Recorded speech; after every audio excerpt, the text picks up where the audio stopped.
আসসালামু আলাইকুম। মানুষ ভজলে সোনার মানুষ হবি। বাংলা রান্নাঘরের পক্ষ থেকে সাধু সম্রাট ফকির লালন সাইজির বারামখানায় আপনাদের স্বাগতম। ফকির লালন সাই ভক্তদের নিয়ে দোল পূর্ণিমার তিথিতে কুষ্টিয়ার ছেউরিয়ার আখড়া বাড়িতে সাধুসঙ্গ করতেন। গানে গানে তার সাম্প্রদায়িক চেতনা ছড়িয়ে দিতেন। সেই রেওয়াজ মোতাবেক প্রতি বছর উদযাপিত হয় লালন স্মরণোৎসব। সাধারণত দোল পূর্ণিমার সন্ধ্যার অধিবাসে রাখাল সেবার মধ্য দিয়ে সঙ্গ শুরু হয়। বাংলা পয়লা কার্তিক লালন সাইজিয়ার মৃত্যুবার্ষিকী, সেই উপলক্ষে কুষ্টিয়ার লালন আখড়ায় 3 দিন ব্যাপী বিশাল মেলা হয়, যা লালন মেলা নামে পরিচিত। রাতভর চলে লালন গানের আসর।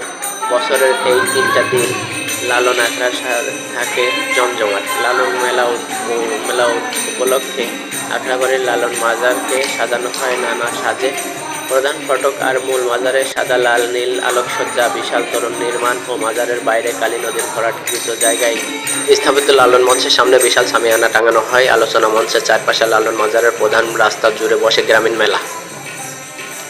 এছাড়াও পর্যটকদের মনোরঞ্জনের জন্য লালন একাডেমির অডিটোরিয়াম প্রাঙ্গণে চলতে থাকে সার্বক্ষণিক নানা রকম লালন সঙ্গীত পরিবেশনা।